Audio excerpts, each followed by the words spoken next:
आइए बाकी के आगे के क्वेश्चंस को हम समझते हैं।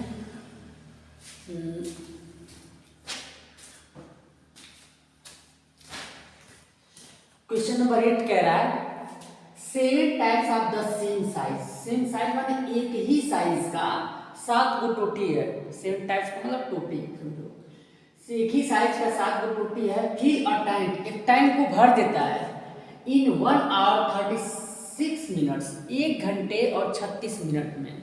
कोई 7 गो टोटी है जो सेम साइज का है और किसी टैंक को फिल कर देता है, भर देता है 1 घंटे 36 मिनट में। ठीक है, तो how long will, how long का मतलब कितना समय, हाउ लॉन्ग का मतलब कितना समय, will 8 tapes of the same size, मतलब सेम साइज उसी साइज का 8 टैप मतलब टोटी। ठीक है, उसी size of the same size का मतलब उसी साइज का 8 टोटी कितना समय लेगा, टेक माने लेगा, to fill the same, to fill the tank, उस टैंक को भरने के लिए। मतलब ये है कि कोई टैंक है, उस टैंक को 7 टोटी जो सेम साइज के मिल करके 1 मिनट 36 सेकेंड में भर रहे हैं, तो उसी टैंक को उसी साइज के 8 टैप्स कितने समय में उसको फिल कर देंगे, भर देंगे, ये क्वेश्चन कह रहा है। बहुत आसान है। इसके लिए क्या करेंगे हम,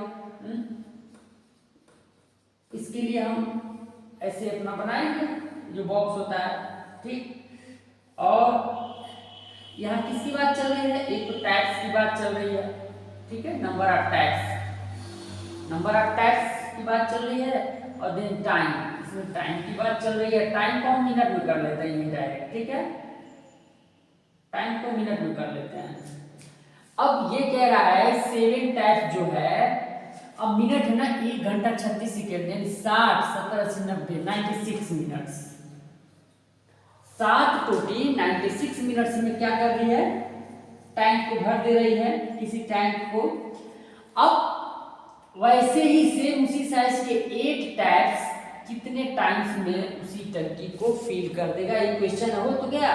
अब हो गया तो सीधी सी बात है, जब टंकियों की संख्या बढ़ा, टैप्स की नंबर्स बढ़ाएंगे हम, तो टाइम कम लगेगा, यानी कि ये वैल्यू बढ़ रहा है तो ये वैल्यू घटेगा। अरे भाई कोई चीज 2 टोटी मिलकर एक टैंक को भरेंगे उसी साइज के, और 10 टोटी मिलकर के टैंक को भरना चालू करें तो कम समय में भर देगा। तो कहने का मतलब ये है कि ये वैल्यू बढ़ रहा है, वैल्यू घटेगा। इस चीज का पहले जांच कर लेना चाहिए ताकि क्लियर हो जाए कि डायरेक्ट प्रोपोर्शन है कि इनवर्स प्रोपोर्शन। तो ये इनवर्स प्रोपोर्शन सीधी सी बात दिख रहा है। इनवर्स प्रोपोर्शन के लिए क्या करते हैं, इसको मल्टीप्लाई के रूप में लिखते हैं। ये इन दोनों का प्रोडक्ट सेम होगा, तो 7 multiply 96 equal to 8 multiply x, ऐसे लिख सकते हैं कि नहीं लिख सकते हैं। अब लिख सकते हैं तो x का वैल्यू फटाक निकाल देंगे। x का वैल्यू 7 मल्टीप्लाई 96 अपॉन 8 करके इसको कैलकुलेट कर देंगे, जो आएगा आंसर वही होगा। ठीक है, अब अगले क्वेश्चन को देखते हैं।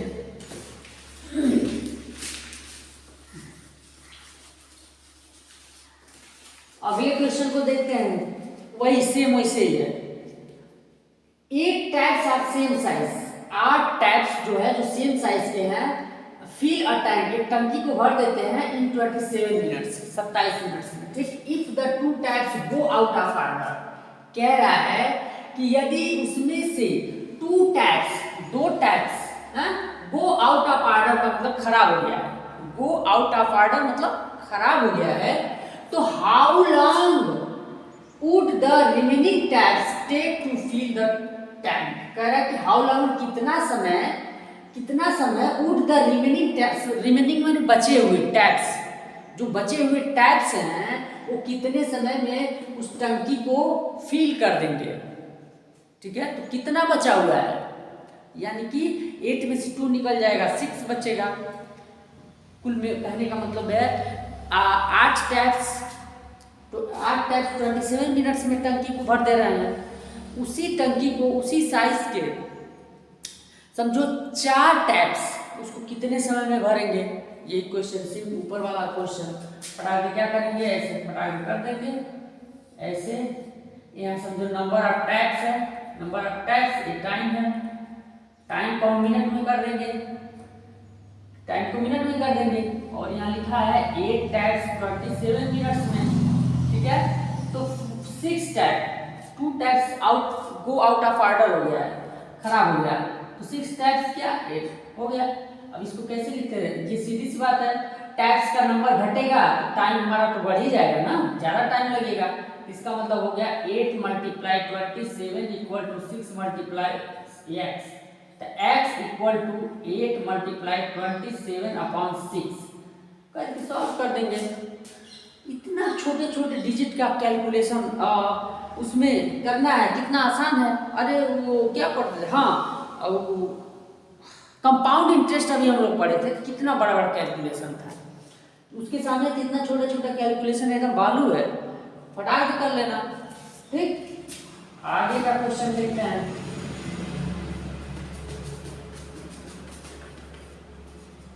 Question number 10, a farmer has enough food to feed 28 animals in his cattle, कह रहा है कि एक फार्मर है, हैज इनफ फूड, उसके पास पर्याप्त भोजन है, टू फीड खिलाने का 28 एनिमल्स 28 जानवरों को, इन हिज कैटल अपने जानवरों में, उसके पास कोई किसान उसके पास जानवर है ज़्यादा से, ठीक है ना। तो उन जानवरों में से 28 जानवरों के लिए उसके पास भोजन पर्याप्त है खिलाने के लिए, ठीक, 28 जानवरों के लिए पर्याप्त भोजन है, ठीक। कह रहा है फॉर 9 डेज, वो भी कितने दिनों के लिए, इन हिज कैटल, मतलब sorry in his cattle for 9 days, 9 दिन तक खिलाने का। कोई किसान है उसके पास मतलब एनिमल्स हैं, ठीक है, ऐसे समझो। तो एनिमल्स है, फीड माने होता है खिलाना, तो उन सभी 28 जो भी उसके पास एनिमल्स हैं, यानी 28 एनिमल्स मान के चलो हैं, तो 9 डेज तक खाना खिलाने के लिए उसके पास पर्याप्त फूड है। अब कह रहा है कि how long would he food last, how long माने कितने समय में, वुड द फूड, वह भोजन, लास्ट माने खत्म हो जाएगा, कितने समय में वह भोजन, कितने दिनों में, ऐसे यहाँ पर दिन की बात चल रही है तो दिन कहेंगे, हाउ लॉन्ग का मतलब दिन हो जाएगा, तो कितने दिनों में लास्ट माने खत्म हो जाएगा वह भोजन।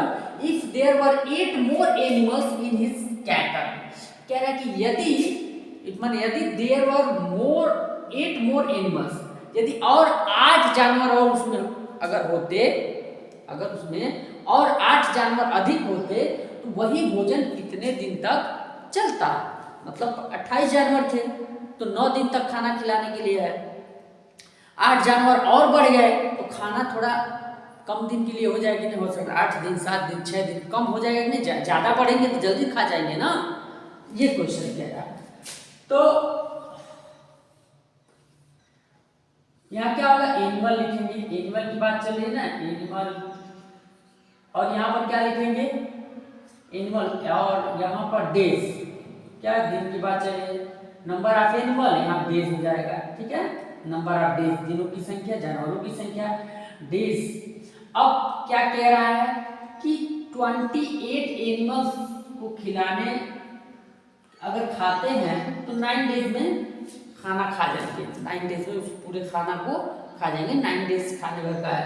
अब ऐसे ही 1 मोर और 8 जानवर और अगर बढ़ गए तो 28 तो थे ही, 8 और बढ़ गए तो 36 होगा ना, जोड़ेंगे तो 8 होगा, ठीक है।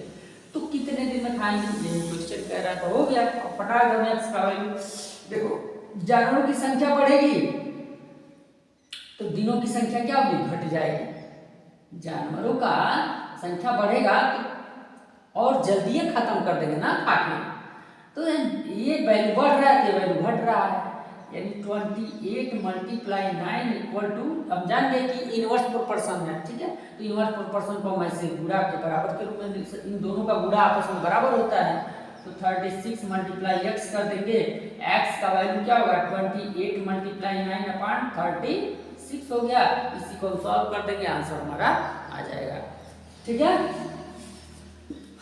तो क्वेश्चन नंबर 10 भी खत्म हो गया, बाकी का क्वेश्चन हम नेक्स्ट वीडियो में देखते हैं, ठीक।